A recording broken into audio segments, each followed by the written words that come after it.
ఎక్కడా కూడా ఇట్లాంటి కన్వర్షన్లకు మేము తావు ఇవ్వలేదు. కానీ ఇవాళ ఎంత పెద్ద భూ కుంభకోణం అంటే ఇవాళ రేవంత్ రెడ్డి ప్రభుత్వం తెరలేపింది సామాన్యమైన భూ కుంభకోణం కాదు. ఒకటి కాదు, రెండు కాదు. హైదరాబాద్లో చాలా చాలా పెద్ద ఎత్తున మన దగ్గర పారిశ్రామిక వాడలు ఉన్నాయి. ఉదాహరణకి హైదరాబాద్ నడిబొడ్డున అజామాబాద్ ఇండస్ట్రియల్ ఏరియా ఉంటుంది, పక్కనే బాలానగర్, కుకట్పల్లి, జీడిమెట్ల, నాచారం, మల్లాపూర్, ఇంకా చాలా ఉన్నాయి. చుట్టూ పారిశ్రామిక వాడలు హైదరాబాద్లో ఓఆర్ఆర్ లోపల బోలెడు ఉన్నాయి. ఎక్కడ కూడా ఇవాళ మార్కెట్లో మీరు చూసినట్టయితే అక్కడ ఎకరం 40-50 కోట్లకు తక్కువ ఎక్కడ ఉండదు. గజాల లెక్కనే ఉంది, ఎకరం లెక్క కూడా లేదు. గజాల చొప్పున 2 లక్షలు, 1,00,000-1,50,000 గజానికి ఈ స్థాయిలోనే ఉంటుంది.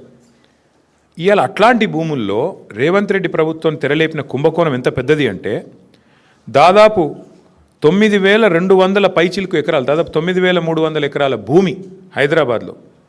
అంటే మీరు సగటున 40 కోట్లు వేసుకున్న ఎకరానికి దగ్గర 4 లక్షల కోట్లు, దగ్గర అంటే 3.5 లక్షల కోట్ల నుంచి 4 లక్షల కోట్ల మధ్యన మార్కెట్ వాల్యూ ప్రకారం. లేదు 50 కోట్లు వేసుకున్నారనుకో సగటున దగ్గర 5 లక్షల కోట్ల విలువ చేసే ఆస్తిని, అందులో మరి ఇవాళ ఆయన అనుయాయులకు, ఆయన వందిమాగదులకు, ఆయన బామ్మర్దులకు, ఆయన తమ్ముళ్లకు, ఆయన చుట్టూ ఉండే బ్రోకర్లకు ఇవాళ ఒప్పందాలు కుదిరించి ఒక అతిపెద్ద భూ కుంభకోణానికి రేవంత్ రెడ్డి ప్రభుత్వం మొన్న జరిగిన కేబినెట్ సమావేశంలో తెరలేపింది. ఇది నేనేదో ఊరికే ఆషామాషిగా ఆరోపణలు చేయట్లేదు. ఎక్కడెక్కడ విలువైన భూములు ఉన్నాయో ఇవాళ హైదరాబాద్ చుట్టూ అక్కడ రేవంత్ రెడ్డి ముఠా వాలిపోయింది. మొన్న కొండా సురేఖ గారి ఉదంతమే దానికి ఒక క్లాసిక్ ఎగ్జాంపుల్. కొండా సురేఖ గారి కుమార్తె ఆ రోజు కొన్ని ఆరోపణలు చేసింది నిర్దిష్టంగా. మిగతా ఆరోపణలు పక్కన పెడితే ఒక స్పష్టమైన ఆరోపణ ఆ రోజు చేసింది అమ్మాయి. మంచిరేవులలో ఒక భూమి ఉంది, ఆ భూమిలో రేవంత్ రెడ్డి గారి బ్రదర్ కన్నుబడ్డది. అందుకే ముఖ్యమంత్రి గారు జపాన్లో ఉంటే కూడా మేము అక్కడ ఆ భూమి కాడికి పోయేందుకు ఎండోమెంట్స్ రోడ్డు పర్మిషన్ ఇస్తే, ఎండోమెంట్స్ వాళ్ళు ఉన్న భూమిలోకి వెళ్ళి రోడ్డు పర్మిషన్ ఇస్తే ముఖ్యమంత్రి గారు జపాన్లో ఉండి కూడా ఆ ఫైల్ తెప్పించుకొని ఆపేసిండు.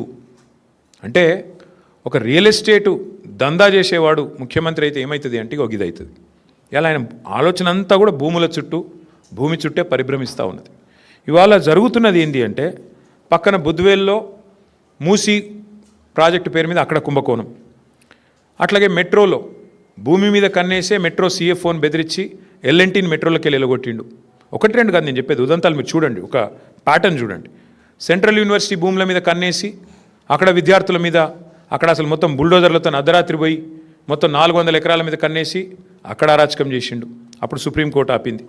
అట్లాగే ఈరోజు సేమ్ థింగ్ 9,292 ఎకరాల పారిశ్రామిక భూముల మీద కన్నేసి రేవంత్ రెడ్డి గారు ఆయన ప్రభుత్వం ఇవాళ Hyderabad industrial lands transformation policy అనే పేరిట భూములను కొల్లగొట్టే కుంభకోణానికి తెరలేపిండు. ఇక్కడ సింపుల్గా నేను చెప్పే లెక్క మళ్ళొకసారి అర్థం చేసుకోండి. ఈ 9,292 ఎకరాలు మొత్తం కూడా ప్రభుత్వ భూమి. ప్రభుత్వం పారిశ్రామికవేత్తలకు మీరు పరిశ్రమ పెట్టండి అని ఇచ్చిన భూమి. అడ్డికి పావు షేరు అంటే మార్కెట్ విలువ రూపాయి అయితే 10 పైసలకో రూపాయల 1 పైసకో ఇచ్చిన భూమి ఇది. ఇలా భూమి విలువ పెరిగింది, 10 రెట్లు పెరిగింది, 100 రెట్లు పెరిగింది, 1000 రెట్లు పెరిగింది. పెరిగిన ఆ భూమి విలువను, పెరిగిన ఆ భూములను ఇవాళ ఏటీఎంగా దాన్ని పేటీఎంగా మార్చుకునే ప్రయత్నమే రేవంత్ రెడ్డి గారు చేస్తూ ఉన్నారు. అంటే 4.5 లక్షల కోట్ల విలువైన భూమిని ఇవాళ కొల్లగొట్టి దానికి వాళ్ళు పెట్టిన స్కీమ్ కూడా మీరు చూడండి, పాలసీ ఎట్లా పెట్టిందో కూడా నేను చెప్తాను మీకు. అంటే ఈ స్కామ్ అర్థం కావాలంటే మీరు కొద్దిగా చరిత్రలోకి పోవాలి. 50-60 ఏళ్ళ కింది నుంచి హైదరాబాద్ చుట్టూతా MCH ఉన్నప్పుడు భూములు కేటాయిస్తూ పోయినాయి ప్రభుత్వాలు. ఇప్పుడు నేను చెప్పిన పారిశ్రామిక వాడలు మల్లాపూర్ కానీ, చెర్లపల్లి కానీ, నాచారం కానీ, జీడిమెట్ల కానీ, బాల్నగర్ కానీ, అట్లాగే ఆజామాబాద్ కానీ ఇక్కడ భూములు కేటాయింపులు చేస్తూ పోయినారు. అందులోకెళ్ళి వచ్చినాయి ఇవన్నీ కూడా. మౌలాలి, తర్వాత కుషాయిగూడ, కాటేదాన్, ఇవన్నీ కూడా అందులోకెళ్ళి వచ్చినాయి. చందులాల్ బిరాదరి చుట్టూ వచ్చిన పారిశ్రామిక వాడలు. ఇప్పుడు ఏమైంది, సిటీ పెరుగుతూ పోయింది, ఇవన్నీ సిటీ మధ్యలోకి వచ్చినాయి, భూముల విలువలు పెరిగిపోయినాయి. ఇప్పుడు పెరిగిపోయిన వాటి వల్ల ఏమైంది, చుట్టూ కాలనీలు కూడా రావడం వల్ల ప్రజలు గొడవ చేయడం స్టార్ట్ చేసినారు. మరి మా చుట్టూ కాలనీలు వచ్చినాయి, మధ్యలో కాలుష్యం ఉంది. ఇప్పుడు బాచుపల్లి వాళ్ళు కూడా గొడవ చేస్తూ ఉన్నారు కాలుష్యం వస్తుంది అని. దానికి 2013లో అప్పుడున్న కాంగ్రెస్ ప్రభుత్వం ఒక జీవో తెచ్చింది, జీవో నెంబర్ 20, కిరణ్ కుమార్ రెడ్డి గారి ప్రభుత్వం. ఏమై జీవో నెంబర్ 20 ఉద్దేశము, ఏమని అంటే మీరు ఓఆర్ఆర్ లోపల ఉండే కాలుష్యకారక పరిశ్రమలు పొల్యూటింగ్ ఇండస్ట్రీస్ని బయటికి తరలించాలి అనేది ఆ జీవో సారాంశం. మా ప్రభుత్వం ఉన్నప్పుడు మేము కూడా ప్రయత్నం చేశాం. ఇన్ఫ్యాక్ట్ ఫార్మా సిటీ పెడదాం అనుకునే దానికి మెయిన్ కారణమే ఇది. ఫార్మా ఇండస్ట్రీ ఏదైతే జీడిమెట్లలో అట్లాగే మల్లాపూర్లో నాచారంలో ఇతర ప్రాంతాల్లో ఉన్నదో వీళ్ళందరినీ కూడా అవసరమైతే ఓఆర్ఆర్ బయటికి ఒకటే ప్రాంతానికి తరలించి ఒకటే చోట 19,000 ఎకరాల్లో మేము ఫార్మా సిటీ పెట్టాలనుకునే దానికి మెయిన్ ఉద్దేశమే ఇది. ఎందుకంటే ఈ ప్రాంతం అంతా కూడా కాలుష్య బారిన పడకుండా ఇంకోటి ఇబ్బంది పడకుండా. సరే, ఇవాళ దానికి ఫ్యూచర్ సిటీ అనే పేరు పెట్టి అక్కడ కూడా రియల్ ఎస్టేట్ బ్రోకర్ పనిచేస్తూ ఉన్నారు ముఖ్యమంత్రి గారు. ఇప్పుడు మేమేమంటున్నామంటే ఇందులో చాలా భూములు, ఇప్పుడు ఆజామాబాద్ ఇండస్ట్రియల్ ఏరియా ఉంది ఉదాహరణకు మీకు చెప్తా ఉన్నా. మేము కూడా గతంలో ప్రయత్నం చేసినాం, మేము చేయలేదని కాదు. మేమేం ప్రయత్నం చేసినాము, ఇప్పుడు ఉదాహరణకి ఆజామాబాద్లో ఆనాడు 40 ఏళ్ళ కిందట 50 ఏళ్ళ కిందట వద్దిరాజు రవిచంద్ర గారికి గవర్నమెంట్ ఒక 5 ఎకరాలు స్థలం ఇచ్చింది అనుకోండి.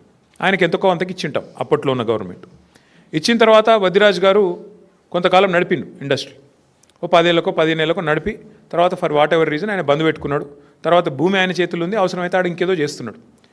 మేమేం పెట్టినామంటే గతంలో మేము కూడా దీన్ని ఇట్లాంటి ల్యాండ్స్ని ఏం చేయాలి అని ఆలోచించి ఇది ఆనాడు 2022 సెప్టెంబర్లో ఆనాడు మేము తెచ్చిన చట్టం, ఆజామాబాద్ ఇండస్ట్రియల్ ల్యాండ్స్ని రెగ్యులరైజ్ చేస్తూ తెచ్చిన చట్టం. అందులో ఏం పెట్టాం మేము, ఒకవేళ వద్దిరాజు రవిచంద్ర గారికి మనం ఇచ్చిన భూమి కనుక ఆయన చేతుల్లోనే ఉంటే ఆ రోజు డబ్బులు కట్టి ఉన్నప్పటికీ కూడా ఇవాళ మరి ల్యాండ్ యూజ్ మారుతున్నది కాబట్టి ఆ రోజు పరిశ్రమకున్న భూమిని ఇవాళ మారుస్తున్నారు కాబట్టి 100% రిజిస్ట్రేషన్ 100% మళ్ళీ కట్టి ఇస్తే మళ్ళీ మీకు ఇస్తాము, మీరు వాడుకోండి అని చెప్పాం. లేదు, కొంతమంది ఏం చేస్తారు, వద్దిరాజు రవిచంద్ర గారికి ఇచ్చింది ఆయన ఏం చేసింటాడు, ల్యాండ్ 10 ఏళ్ళకో 15 ఏళ్ళకో అవసరం పడి అమ్ముకుంటాడు. గంగుల కమలాకర్ గారికి అమ్ముకున్నాడు అనుకోండి. ఇప్పుడు గంగుల కమలాకర్ గారి చేతిలో ఉందనుకో ఆ భూమి, ఎగ్జాంపుల్ చెప్తున్నా, మీరు సీరియస్ తీసుకున్నారు. గంగుల కమలాకర్ గారి చేతిలో ఉంటే ఒరిజినల్ అలాటీ చేతిలో కాకుండా ఇంకొకరి చేతిలో కనుక మారింటే ఆ రోజు మా ప్రభుత్వం పెట్టింది ఏంటి అంటే నిబంధన, అట్లాంటి కేటగిరీ ఉంటే కేటగిరీ 2 కింద పెట్టి 200% కట్టాలి మీరు, 200%. ఎందుకంటే మీరు అప్పుడే నిబంధనలు తుంగలో దెక్కారు. రవిచంద్ర గారికి ఇస్తే రవిచంద్ర గారు నడపకుండా ఇంకొకరికి అమ్ముకున్నాడు, ప్రభుత్వ భూమి హక్కు లేకపోయినా అమ్ముకున్నాడు, ఆయన కొనుక్కున్నాడు. కాబట్టి 200% అని పెట్టినాం. ఈరోజు వీళ్ళు ఏం చేస్తున్నారు ఎరికేనా మీకు, ఎంత టూ మచ్ అంటే కేసీఆర్ ప్రభుత్వం వచ్చినాక మీకు తెలుసు హైదరాబాద్ నగరంలో కాదు మొత్తం తెలంగాణలో భూముల ధరలకు రెక్కలు వచ్చినాయి. 5 లక్షలు కూడా పలకని భూమి ఒక్కొక్క కాడ 50 లక్షలకు పోయింది. 10 రెట్లు 20 రెట్లు 30 రెట్లు పెరిగిన భూములు ఎన్నో ఉన్నాయి తెలంగాణ వ్యాప్తంగా. ఆదిలాబాదు, నారాయణఖేడు, ఈ మూల ఆ మూలని కాదు, అలంపూరు, గద్వాల అంతటా భూముల ధరలు పెరిగినాయి. ఇవాళ రేవంత్ రెడ్డి గారు ఏం చేస్తున్నారంటే ఆయన ప్రభుత్వం ఏం ఆలోచన, ఎంత పెద్ద కుంభకోణం అంటే ఇదేం పాలసీ అంటే తెలుసా మీకు, ఈ 9,292 ఎకరాలు వీళ్ళు ఏం చేస్తారట అంటే మా గవర్నమెంట్లో మేమున్నప్పుడేమో 100% SRO రేట్ చెల్లించాలా ఒరిజినల్ అలాటీ చేతిలో ఉంటే, ఒరిజినల్ అలాటీ చేతిలో కాకుండా ఇంకోరి చేతికి పోతే 200% అని పెడితే రేవంత్ రెడ్డి ఏమంటున్నాడు, కేవలం అప్లికేషన్ పెట్టుకుంటే వారం రోజులనే పర్మిషన్ ఇస్తారట. ఏది టీఎస్ ఐపాస్ లెక్క, అర్జెంటుగా డబ్బులు కావాలి కాబట్టి అర్జెంటుగా లూట్ చేయాలి కాబట్టి వారం రోజుల్లో పర్మిషన్, మరొక వారం రోజుల్లో స్పెషల్ సిఎస్ ఆధ్వర్యంలో కమిటీ అప్రూవల్, మరొక వారం రోజుల్లో ఫీజు డిమాండ్ నోటీస్, 45 రోజుల్లో మొత్తం ప్రక్రియ పూర్తి. అన్నింటికి మించిన హైలైట్ ఏంటంటే 100% 200% నిబంధన మనం పెడితే మన కేసీఆర్ గవర్నమెంట్లో 30% కడితే చాలంట. ఎంత హైలైట్ అంటే 30% చాలంటే ఏది 30% SRO విలువ. ఉదాహరణకి మీకు ఎగ్జాంపుల్ చెప్తాను. అజామాబాద్లో ప్రస్తుతం SRO విలువ, SRO వాల్యుయేషన్ 32,000 రూపాయలు ఉంది. కానీ అక్కడ మార్కెట్లో 150,000 ఉంటుంది. యాజ్ ఇట్ ఈస్ 5 రెట్ల తేడా ఉంటుంది. బాలానగర్లో 45,000 ఉంది, కానీ బయట మార్కెట్లో 2 లక్షలు ఉంటుంది. జీడిమెట్లలో 32,000, 12,000 నుంచి 32,000 ఉంది. మార్కెట్ వాల్యూ దగ్గర దగ్గర 1,00,000 ఉంది. నాచారంలో 2,300 రూపాయల నుంచి 37,000 దాకా ఉంది. మార్కెట్ వాల్యూ 1,00,000 ఉంది గజం. నేను చెప్పేది చెర్లపల్లిలో 10,000 ఉంది గజం SRO ప్రకారం, మార్కెట్ వాల్యూ కనీసం 75,000-80,000 ఉంటుంది. మల్లాపూర్లో కేవలం 8,400 ఉంది SRO వాల్యుయేషన్, మార్కెట్ వాల్యూ కనీసం 70,000-75,000 ఉంటుంది. ఇప్పుడు వాళ్ళు చెప్పే రేవంత్ రెడ్డి చెప్పే లెక్క ఏంటంటే చెర్లపల్లిలో నీకు ఇండస్ట్రీ ఉందనుకో, మార్కెట్ వాల్యూ అక్కడ 1,00,000 ఉన్నప్పటికీ SRO వాల్యూ 10,000 ఉంటే రేవంత్ రెడ్డి గారు ఏమంటున్నారు, మీరు అందులో 3,000 కడితే చాలంట, మీకు ఇచ్చేస్తాం 45 రోజుల్లో. ఇంకా హైలైట్ చెప్తాను మీకు ఉదాహరణకి అంటే